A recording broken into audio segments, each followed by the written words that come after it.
Universidad César Vallejo. Deep Pocket. La teoría del responsable con bolsillo profundo. ¿Quién está en la capacidad de asumir la responsabilidad?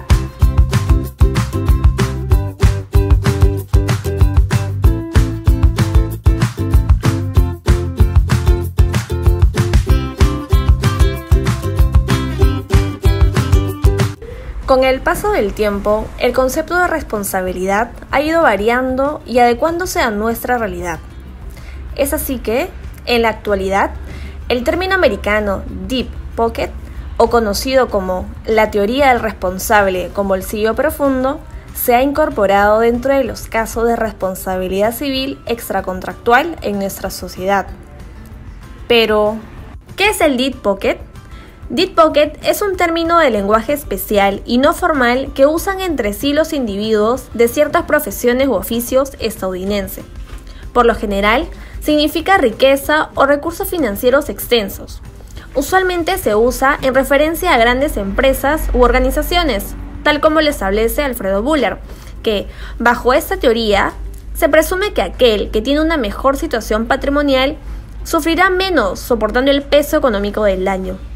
Es así que nos encontramos en la búsqueda de un responsable. Entonces, ¿cuál es la importancia del Deep Pocket? El bolsillo profundo es un concepto que se utiliza a menudo en el derecho, en particular en el derecho de daños. Se refiere a la idea de que el riesgo de una actividad debe ser asumido por una persona que esté en una posición relativamente buena para manejarla. Entonces, podemos entender que la importancia del Deep Pocket radica en que el responsable o los responsables del daño tengan las posibilidades de resarcir las consecuencias que se han generado. Teniendo una mejor idea, nos preguntamos, ¿cómo funciona la relación entre el Deep Pocket y la responsabilidad civil? En primer lugar, podemos definir la responsabilidad civil como aquella obligación que tiene toda persona para resarcir el daño que ocasionó a otra o a su patrimonio. Cuando hablamos del concepto de responsabilidad extracontractual, tenemos que entender que es un tema muy amplio, ya que incluye las indemnizaciones derivadas de daños o lesiones que el perjudicado no tuviera el deber de soportar.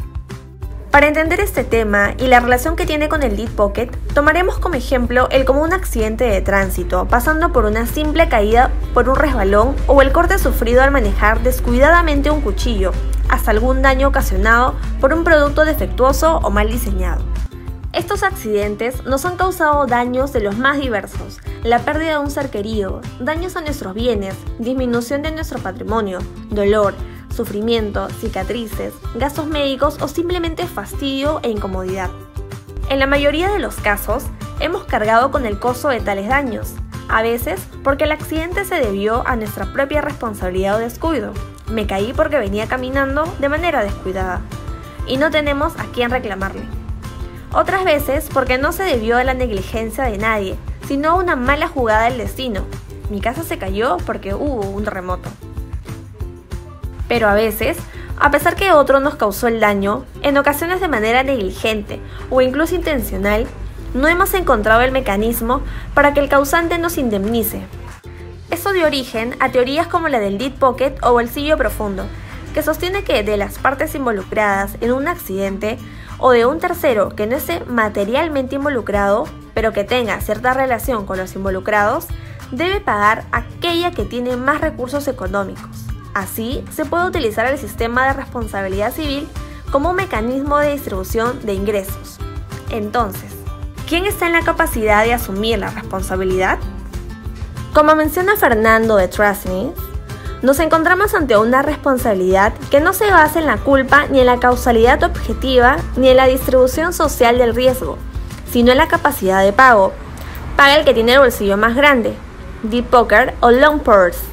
Entonces, teniendo claro ya todos los conceptos, bajo esta teoría es fundamental poder encontrar un responsable que pueda asumir esa responsabilidad.